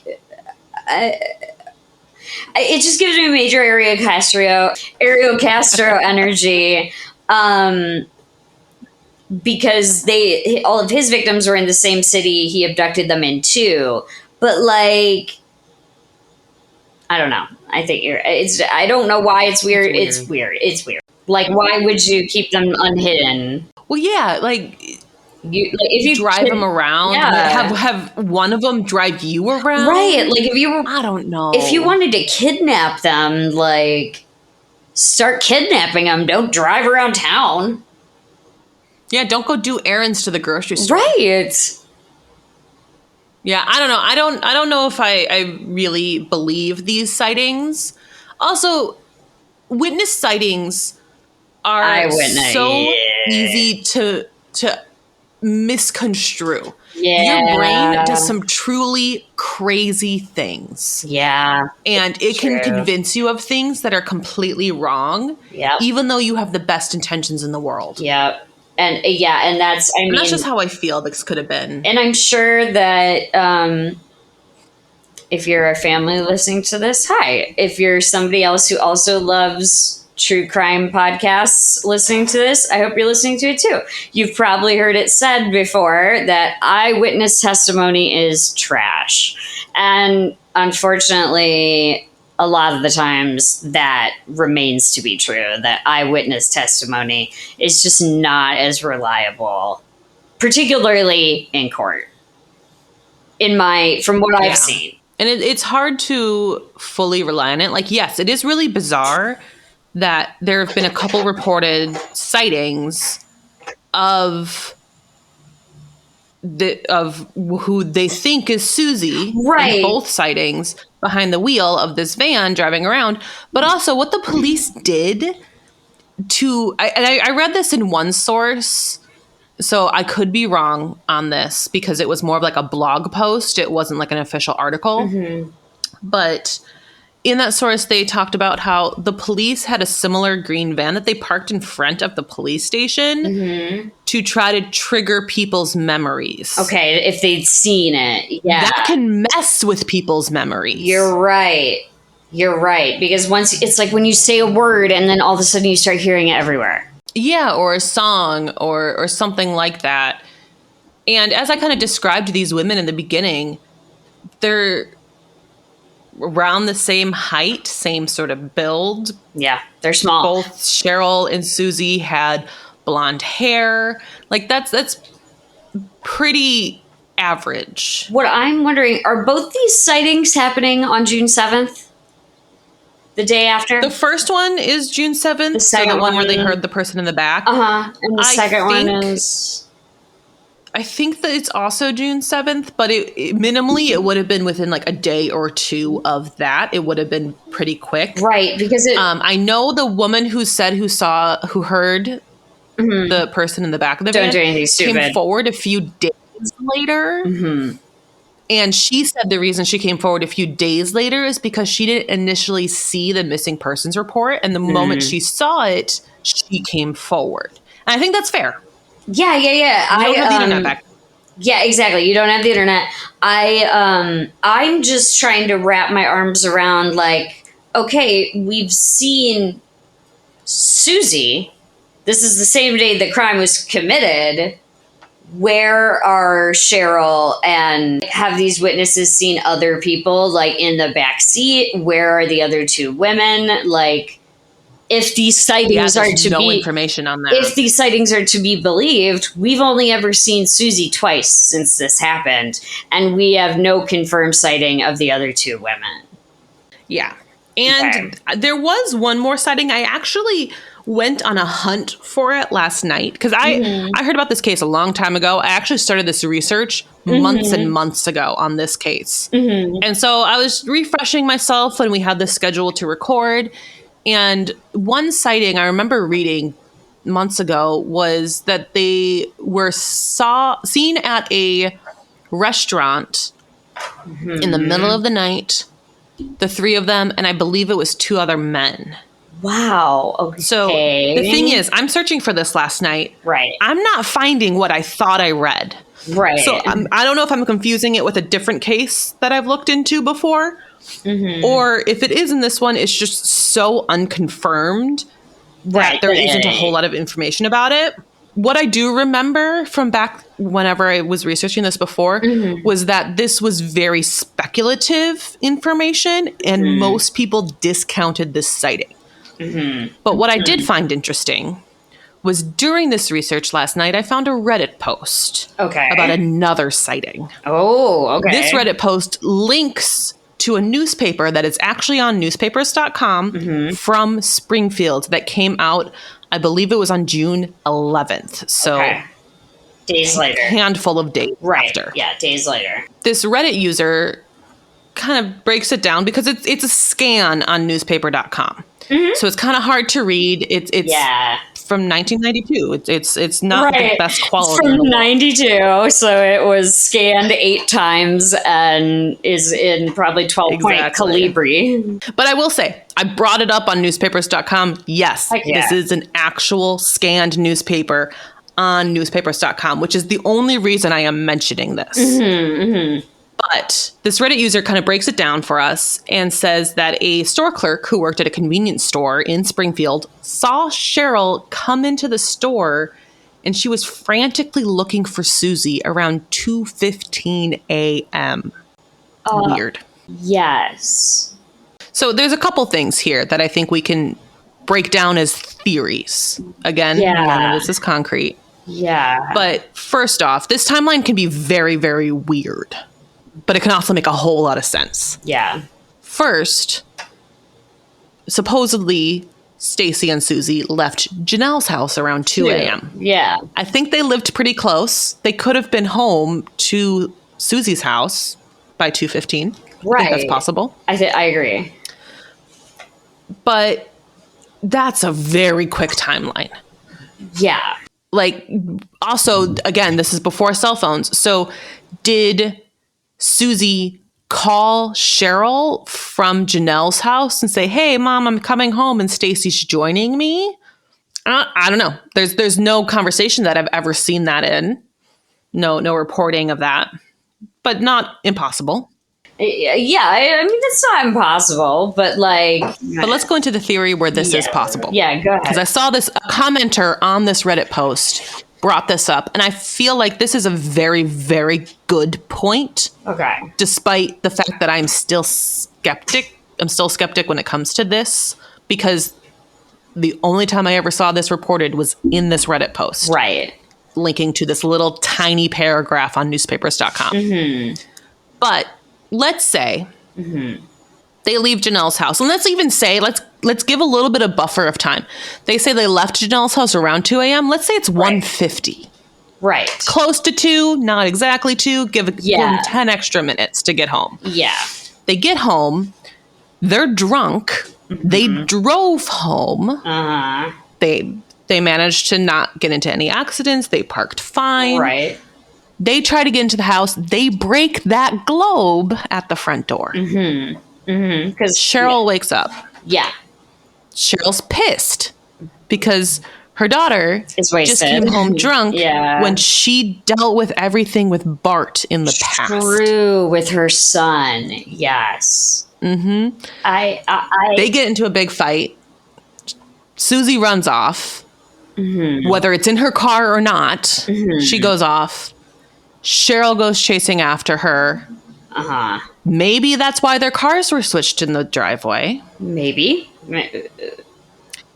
That's a maybe. Cheryl runs into this convenience store, which was maybe a frequent stop for Susie. Like, that's pure speculation, but yeah, but maybe let's just assume in this context, right? Yeah, if this she ends up finding her, if this cashier's telling the truth, yeah, exactly. Mm-hmm.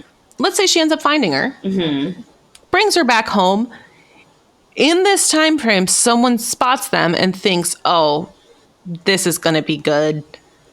Drunk girl, her petite mother, I can handle them. Mm-hmm. Yeah. And who knows, during all of this, Stacy could have even stayed at the house. Yeah, exactly. Like, and been alone.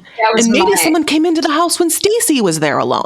Maybe someone followed Cheryl and Susie. That's like, where who knows? That's where my brain went, because I was like, if she got in a fight with her mom and I were the friend who was like staying over that night, and like they both left the house and, you know, both rushed off, I probably would just park my ass exactly where I was and wait for them to come back.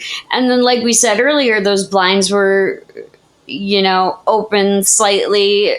And, you know, the calls came in the next day with the heavy breather, one after another. Was somebody watching this house and saw that two of them had left and knew there would be only one woman in that house? Mm-hmm. So, like, this makes a whole lot of sense. Mm-hmm. But the reason I'm still very skeptical of it is because this was never mentioned anywhere else. Right. This never really seemed to show up in a police report. It does seem like, based on what this little paragraph in this article said, the police were aware of this information because the store clerk went to the police. Right. So they, I'm assuming, determined pretty quickly this wasn't any accurate information. And who knows? Maybe there was security camera footage. This is 92. It's possible. Right. Not necessarily likely, but entirely possible. Yeah, it's that possible. There were security cameras involved, and they determined that no, this person who walked through the door is not the same person. Yeah. Or this was a different day. And I gotta say, just specifically in 92, even for store cameras, I bet the very first place that got store cameras are convenience stores, because you've got all that liquor back there, you know, and you want to know who's coming and going so nobody steals your liquor. So that I would assume. So, like, I feel like this is a really great theory, Mm-hmm. but there's nothing beyond it Yeah, to really escalate it into evidence. more than just a theory. Yeah. So now let's jump forward. Let's go to 2002 when two women came forward, and they said that there were two men who worked at a concrete factory that was either in or near Springfield. Mm-hmm. These two men drove a similar green van that was reported in the multiple sightings we previously discussed.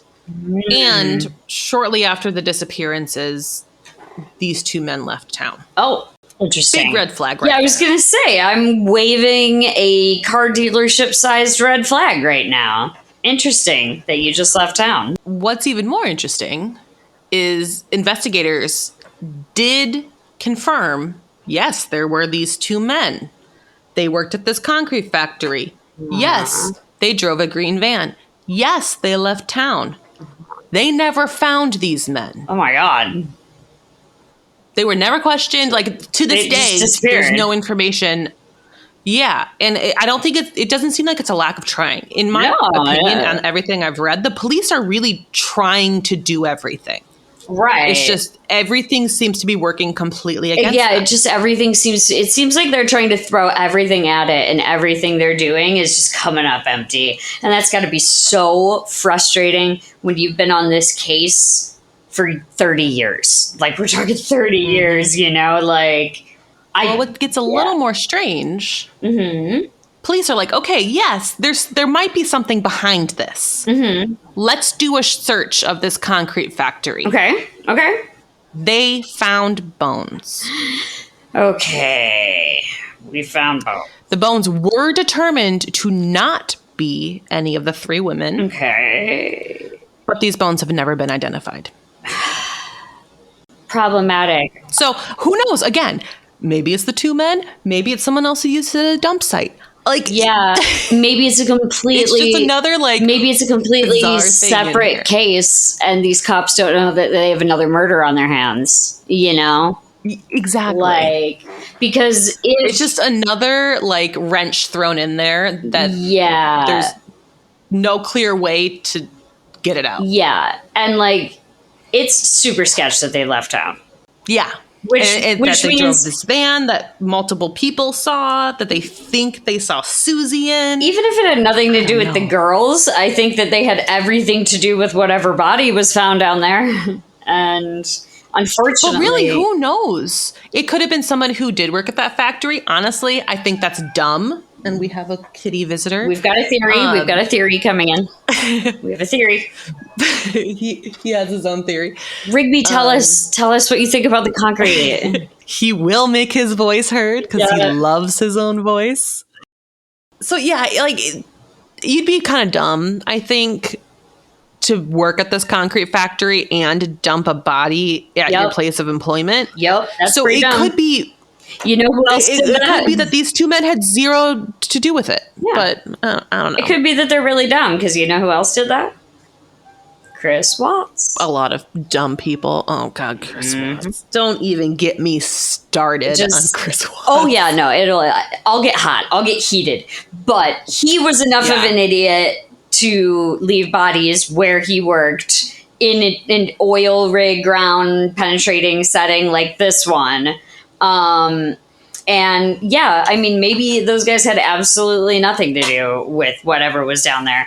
And it was just a prior worker who was like, this seems like a great spot to get rid of this. Yeah, or it's just someone who is like, oh, here's a big hole in the ground. Let's toss this person in that I brutally killed. Or, Right. Like, we know nothing. We really know nothing. Because all they found was bones, right?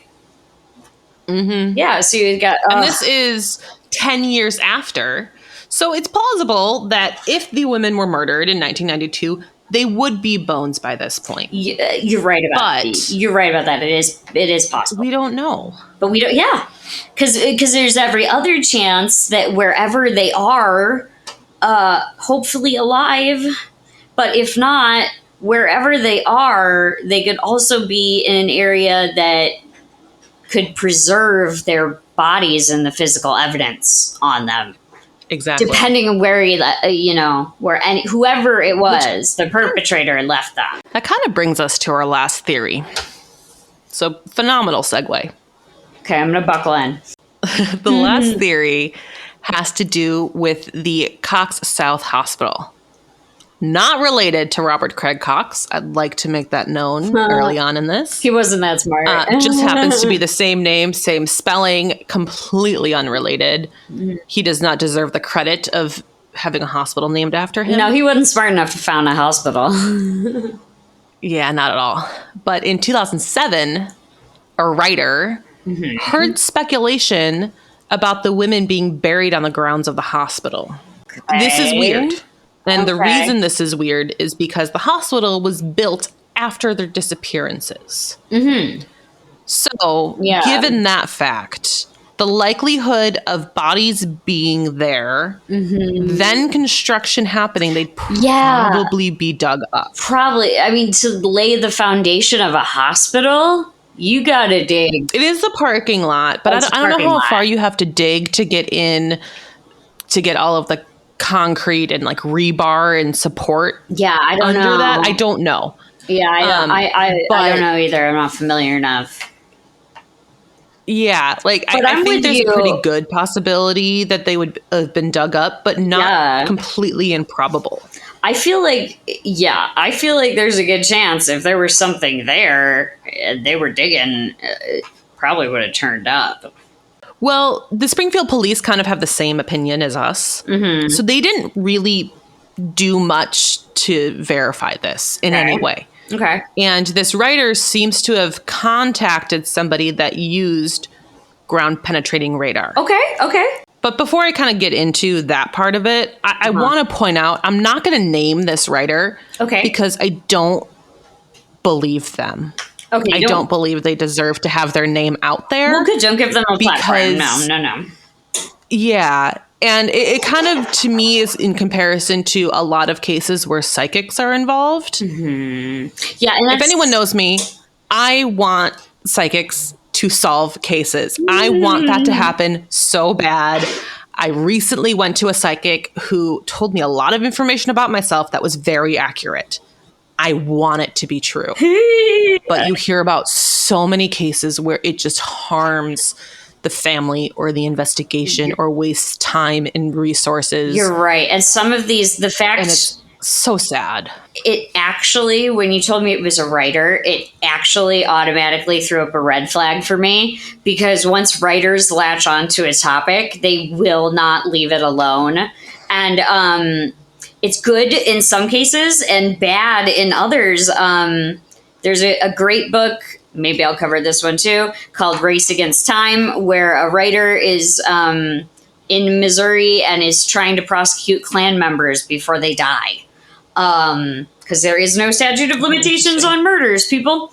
But that just dogged pursuit from the writer, like he got a couple Klansmen convicted, and it can be helpful. He did get them convicted, but also if you're pushing and pushing and pushing for them to dig at a hospital where the police have already sort of closed it up there, you might be doing more harm than good. Well, one thing that was interesting to me as well is I saw basically all the reports saying this was a writer, not a journalist. Mm-hmm. Right. So somebody like writing a book. That exactly. Yeah. And that doesn't discredit them as a writer in any way, shape, or form. But I find it very interesting that they were very specifically classified as a writer when basically everyone else in this case are considered journalists. Right. And they're writing on the current facts in publications like newspapers. Right. Writers, yes, they can do that as well, but I think in the stereotypical definition of the term, that's not what they are. Well, and I think... I just found that really interesting. And I could be wrong. It could just be a generic term used. No, I think... But I found it interesting. I think with the writing style of everything we read, like for these cases, research wise, it's very specific when people are writing for a newspaper and when they're not. And I think in this case of reporting, they're trying very hard to make it clear, like, this person is not writing anything for a publication. They're writing it for maybe a book to sell or, whatever. Because if it were similarly, when we talked about David Graves or Dennis Graves, excuse me, earlier on in this episode, he was classified as a journalist who went to go interview Robert Craig Cox. Right. So this is just a writer, and I am a writer.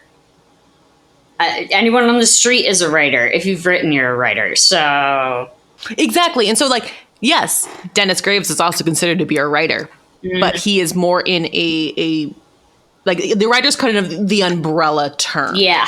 And then you can go into smaller categories that journalism is one of them. Right, exactly. So I found it interesting. Yeah. I could be reading way too far into it. I don't think you are. Something I noticed. Yeah, I don't think you are. I noticed that too as soon as you said it. I was like, interesting. But this writer got ground penetrating radar involved. Okay. And for anyone who might not know about ground penetrating radar, it was really big in the Kristen Smart case, which recently had a conviction. Woo! And Brought in jail. For those of you who might not understand kind of what it is or be familiar with what it is, it's basically something that scans the ground and looks for any sort of abnormalities under the surface.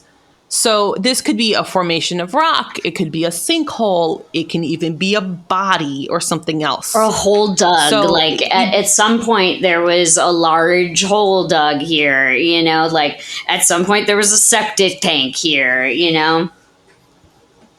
And majority of the time, you don't know what you're seeing in the ground penetrating radar until you start digging. You just see that there's some sort of abnormality. And being that this is the parking lot of the hospital, that's going to be a lot of money. That is going to be a lot of time and resources to dig it up. Yes. But they do believe, based on this ground penetrating radar, they found 3 body-sized objects lying next to each other. Oh my God. Again, the police are not putting too much weight on this. Because of it being kind of like a former construction zone, that's not uncommon to see. Because there were obviously holes dug, obviously a lot of stuff happening underneath the surface of this parking lot. Right. To cause images to show up on ground penetrating radar. Right. And also, this is probably the biggest red flag of this whole theory, is this writer refused to say anything else about it. What? Yeah. Okay. So apparently this writer says that people have threatened her life, which this could be true. Sure. But there was a reason I don't think it's true. Right. She's saying that people threatened her life if she involves herself in this case any further. And it's very specifically worded as involving herself in this case any further. But she goes on shows like Crime Watch Daily and repeats all of that information. Well, to me, that's involving yourself in this case further. Yes, absolutely. Absolutely. And I mean, if that's what I don't want to advocate negotiating with terrorists or anyone making a death threat against you, but please be very careful if you get a death threat that tells you to stop your involvement with a case and then going on television. Please be very careful with what you say, or if you say it. Yeah. Please be very careful. Well, and this is a big case. Yeah. FBI is involved. There are very high powers of the government who are trying to solve this case. I bet you they could give her protective custody for information. Yeah. And she's not taking advantage of it to solve the case. Because she doesn't want to play it out. Yeah. Yeah, I don't know. But that's kind of all we have. Those are all of the theories. We don't have any additional information. So I'm going to turn this over to you. What do you think? What do I think? Okay. All right. Well, I don't think and I think we covered this really well, so I'll just skip right by it. I don't think it was the brother, because he checked out. I think it was Robert Craig Cox. I think it was the guy. I think it's a very good possibility it was. I think it was him, because he was the only one cheeky enough to speak to somebody and say that he knew they were dead and it wasn't a theory. And meanwhile, the police are working on only theories. So my guy, if you know that it's not a theory and you are not a police officer, the only way you would know that they were dead and be positive is if you killed them. And then the hospital thing, I don't know about that. I don't know. I don't know if he lived close to them, but just the timeline we presented, I don't know if it makes sense that they're buried there. Yeah, I don't think I really believe. I don't think it makes sense if that's where the bodies are. Yeah. Like I don't know. I can't say with any conviction where I think he put them. But I can say with conviction that I think that dude 100% did it. And I think that, unfortunately, he may have murdered them. Apparently there is a room at this police station that is fully dedicated to evidence, transcripts, and tips in this case. Wow. And to me, that says there's a whole lot of information we don't know. What really scares me is the thing that I'm going to go back to. I mentioned it when we first brought up Robert Craig Cox. What troubles me about Robert Craig Cox is that he is a highly decorated Army Ranger. So he completely knows how to kill someone and have none of us ever find that body.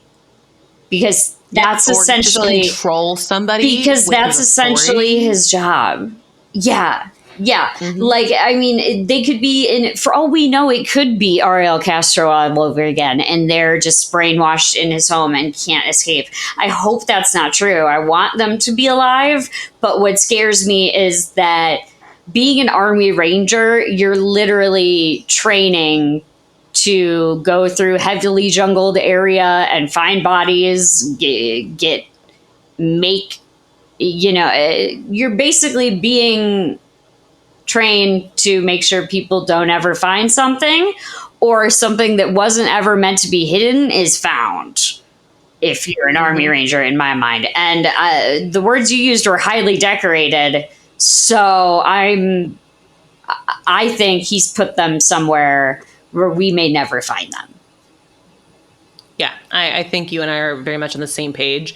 And I do think that theory of the convenience store clerk sighting makes a whole lot of sense. I'm just so skeptical. And this is why I kind of mentioned that there's this whole room of evidence. I wonder if that actually does have some credence to it, but it's not being publicly talked about because of trying to keep the integrity of this already damaged investigation and damaged evidence. Yeah. And it kind of gives me the whole Delphi thing. Yeah, it's already been pretty well trod over, and if you have anything they probably don't want to release it, They have to protect that. Yeah, otherwise, that's all they've got, and it's been 30 years. It's another one of those ones that infuriating. And this was supposed to be an hour-long episode. Yeah. We talked about it so much because it's so interesting in such a terrible way. It's hard not to talk about. Well, and because both you and I have a soft spot for unsolved cases, I think those merit a little more conversation, because we want to get all potential theories out there, so anyone and everyone, y'all who hear this, can come up with your own. Exactly. Maybe now that you've heard the timeline and you've heard the theories, maybe you can say, hey, I live in Missouri and they built the parking garage last, and there's every other chance he could have gotten them in there. So I think it merits a longer chat in an unsolved case.